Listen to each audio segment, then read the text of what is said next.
Pagbabago, anong klaseng pagbabago? Ano sa palagay mo? Bumahan ang pangako, lason ay isinubo, tuloy sa pagkakapako, may utang pati apo.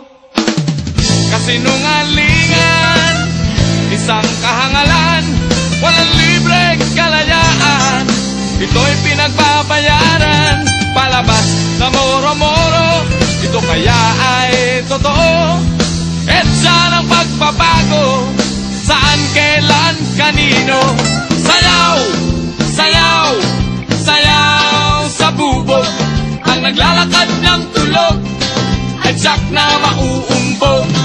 Sayaw, sayaw, sayaw sa bubog, ang naglalakad ng tulog ay tiyak na mauumbog.